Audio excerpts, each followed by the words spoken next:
The Second Amendment is not about duck hunting.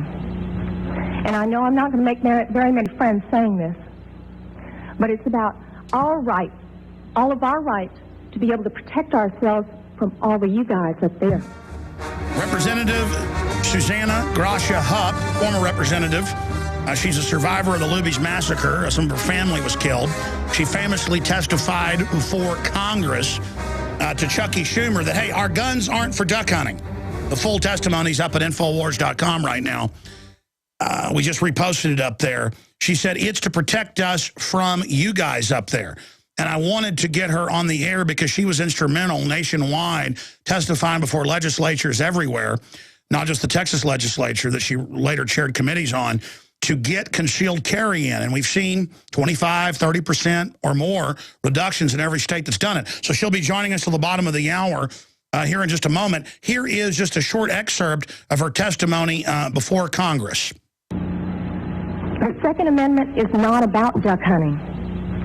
And I know I'm not going to make very many friends saying this, but it's about our rights, all of our rights, to be able to protect ourselves from all of you guys up there. Man, and boy, that was what, back in the mid-1990s, and here we are in 2013. Great way to kick off the new year with a champion of liberty, who I've got to say, if any one person got concealed carry in, you can say what you want about it turning a right into a privilege. The point is that it put guns on the street in law-abiding citizens' hands, and the criminals are keeping their heads down. Violent crime down over 20% nationwide on average since then. We've shown the new FBI statistics. Except in areas where they've taken the guns, crime is up. Former representative, talk show host on 590 AM, you name it, best-selling author. Mrs. Hupp, good to have you on with us. Hey, Happy New Year to you, Alex. Wow, I am excited. What's your take on everything that's happening and the open calls now in the Feinstein bill to physically make you turn guns in? It's a scary thing, isn't it? I've talked to a lot of friends of mine who we all kind of talk big. You know, you hear the from my cold dead fingers comments. But the truth of the matter is, if a bunch of jackbooted thugs show up at my door and put a gun to my child's head and says, turn over all your guns or else, I'm probably going to turn over my guns. You know, so I think it's really important, and I think this is why so often revolutions are mostly about young people and young people without extended families. You know what I mean? It's a scary world right now. It certainly is, but there's 160+ million gun owners. If 1% fight back, that's 1.5 million soldiers. I agree, most people are going to turn them in, at least in the first wave, but the tyranny that follows is going to result in a civil war. And if you notice all the branding of Obama as the new Lincoln and how he's going to kick the butt of the states, it's pretty creepy. It is. It's very frightening. And, when I talk about people turning in their guns, I think there are an awful lot of people that are going out of their way to purchase guns that don't have a track record, that can't be traced to them. And those guns are going to be hidden and buried all over the place. And, we might be some of those people. Alex, you and I are going to be the first doors that they knock on. You're right. They're going to try to make examples of people. Why do you think, for listeners that just joined us, we have the clip, Dianne Feinstein and others are saying, Mr. and Mrs. America, get ready to turn your guns in. Why do I think she's doing that? I think because she's absolutely clear that she has the backing of the president, and she now has, I would say, 70% of the media firmly behind her.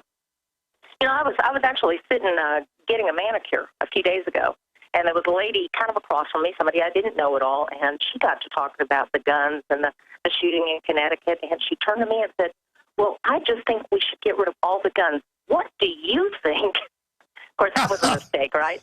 No, I took it very easy on her, and I didn't tell her any of my background or anything, and I simply said, well, I've thought about it, and it seems to me that not one single one of these mass shootings has ever occurred where guns were allowed.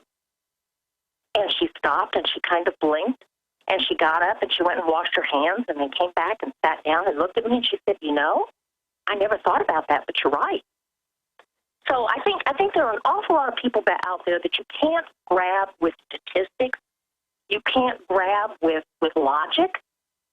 I think there are a lot of people out there that you have to put them in a position of being, as close as you can, put them mentally in the position of being completely helpless.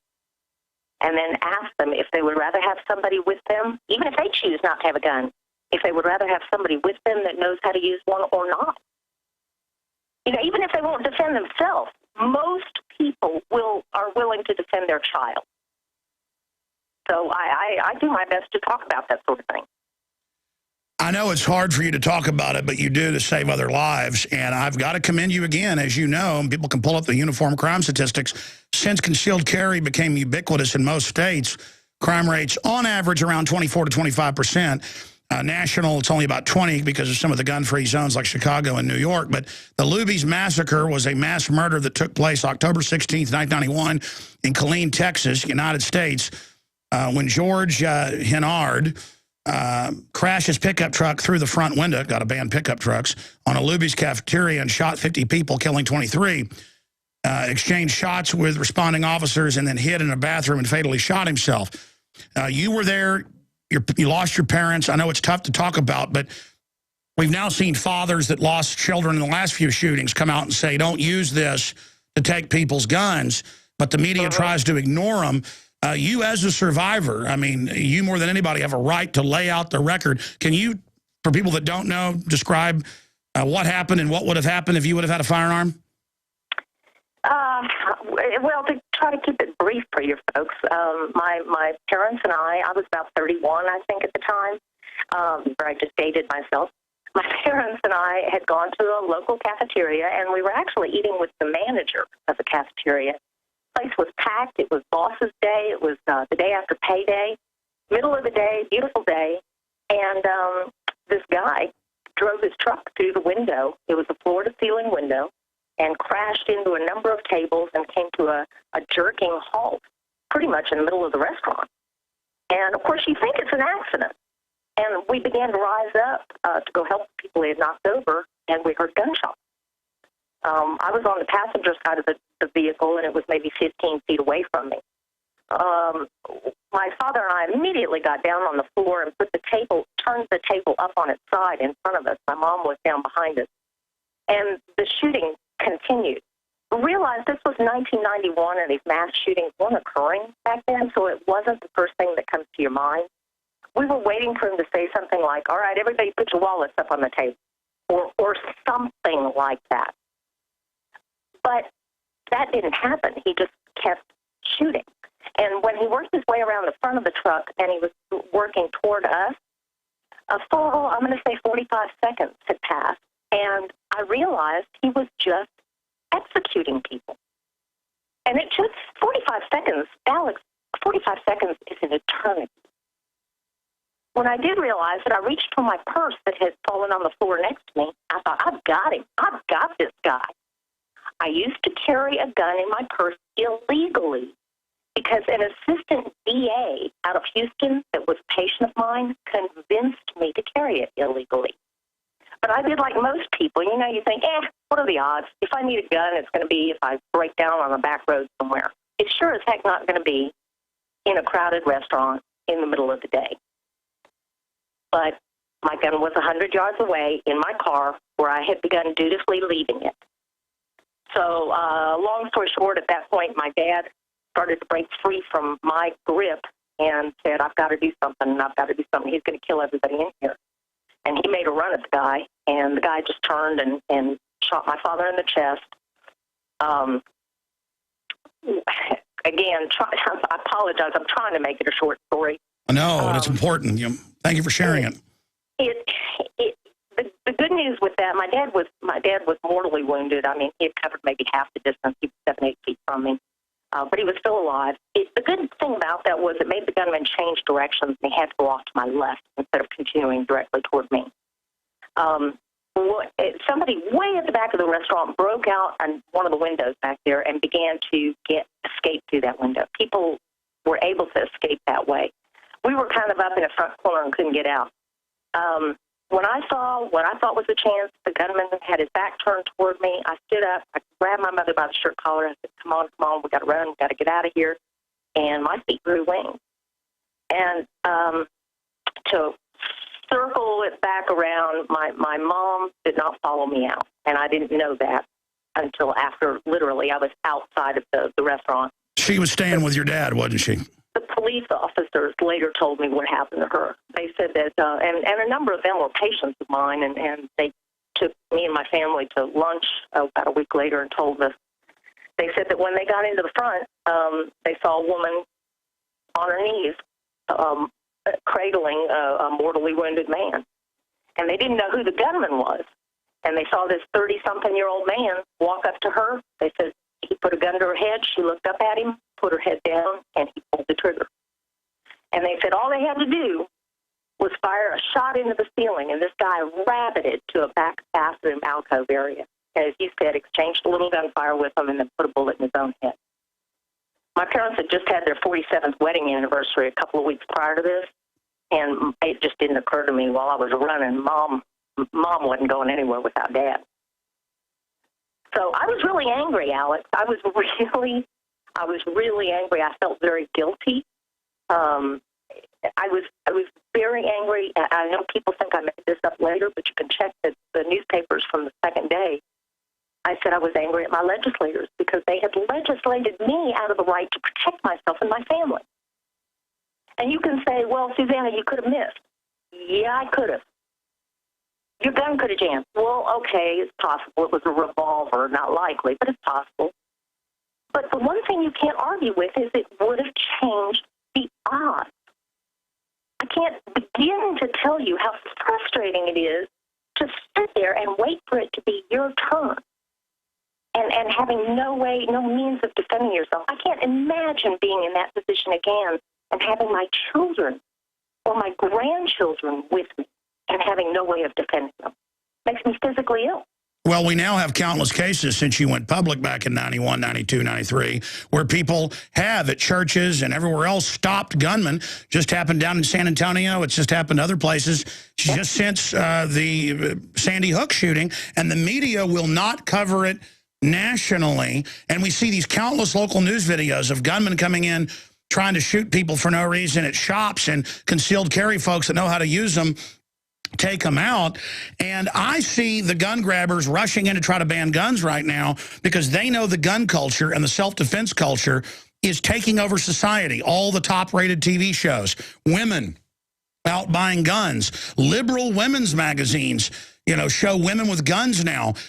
Not because they want guns, the liberal owners, but because they realize women have woken up. They're losing. That's why they're launching this offensive against the Second Amendment. Would you like to elaborate on that statement? Do you agree or disagree? I agree with you, but I do think that they see an opportunity here because of the Connecticut shooting. You know, it's so hard for any of us to imagine that all those little children being just executed like that. It's just you want a way. And they put the guilt onto us. Have you ever seen such demonization of gun owners where they say we're Klan, we're Nazis, we helped kill those children when it was a gun-free zone, and the media advertising crazies go to schools and kill people. If anybody has blood on their hands, it's them. Isn't that the truth? That's something that I've advocated for years, is for teachers to be able to carry. And, of course, here in Texas, individual schools can make that decision. My school does not allow the teachers to carry. But I can tell you that I know a few that carry anyway. They just keep their mouth shut and do it, thank God. You know, the bad guys, I don't know why people don't get this. Bad guys like that want a high body bag count. They're going to go where they think they can shoot as many people as possible without anybody shooting back at them. Nobody knows these cowards like you. No doubt your father saved your life. Nobody knows these evil people like you, Suzanna Hupp, a survivor of the Libby's Massacre, here with us, and really, you know, the grandmother of the concealed carry movement. No doubt, not to use the term grandmother like she's old, but she's the person that really started it. thank God, and saved countless lives. Why do these cowards always commit suicide as soon as the cops show up? I mean, it just shows they really are ghoulish demons, that they all act exactly the same. You know, I'm trying to teach my children. I have two boys, 16 and 14. And I think society in general tries to teach people that these bad guys are just misunderstood, or they've had a hard life, or, you know, all the various and sundry excuses that you can come up with for them. I mean, I've actually literally had people ask me, why didn't you try to talk the guy down? Like, really? You know, I mean, I can't even argue with that. It's such a stupid statement. Yeah, just shot your dad in the chest, and then you're going to go talk to him. Let me go talk to this guy about his childhood. What I'm trying to teach my children is that, you know, there certainly are criminals. I would say the vast majority of criminals in the world that were created. You know, they did have bad childhoods and whatnot. But there's also evil. I honestly believe there is absolute evil that exists in the world. That's my next point. Have you noticed that with Son of Sam, Ramirez, the Night Stalker, Harrison Klebold, Lanza, and the guy that just shot the firefighters, they were all admitted devil worshippers. Shouldn't we be profiling them? I did not know that, but I'm not even slightly surprised. Maybe mildly surprised, but not shocked. How about that? It's incredible. Evil exists, and I believe that you must do your best to stand between evil and innocent people.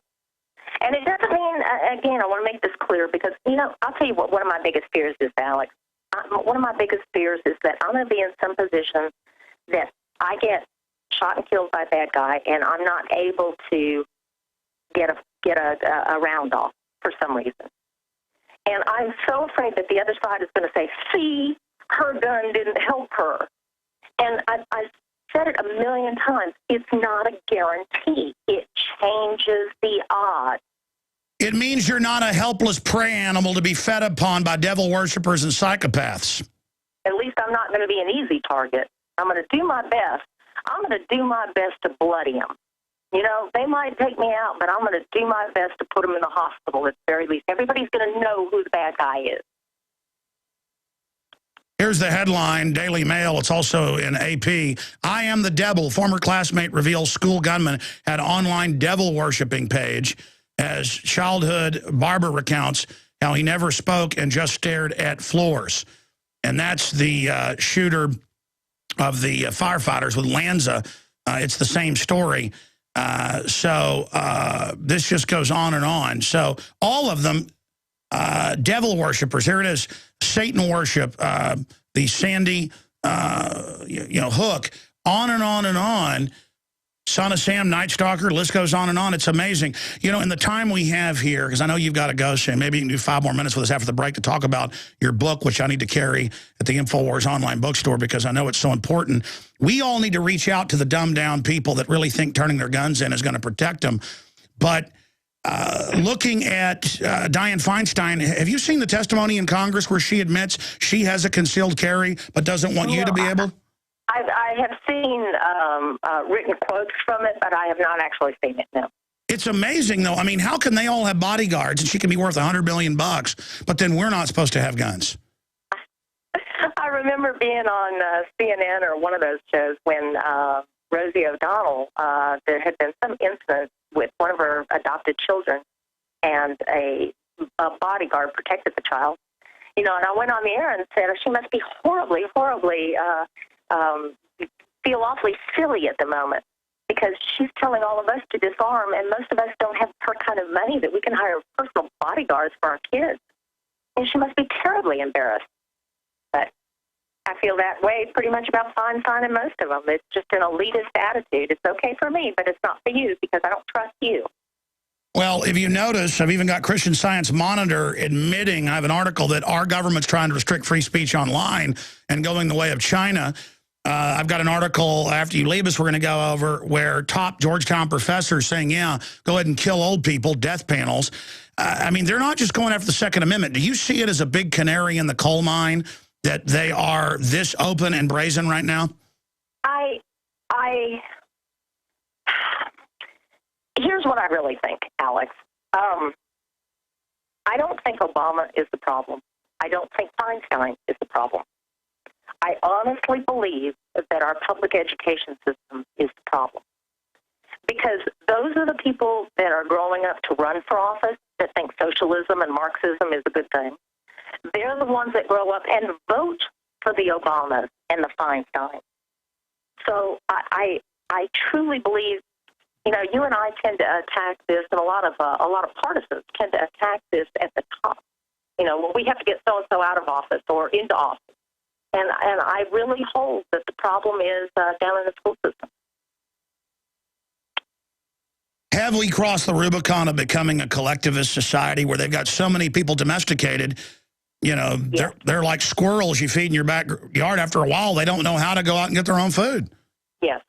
Yes. Yeah, I was talking about this last night on the radio show, in fact, on the one that I was filling in on in Austin. Yes.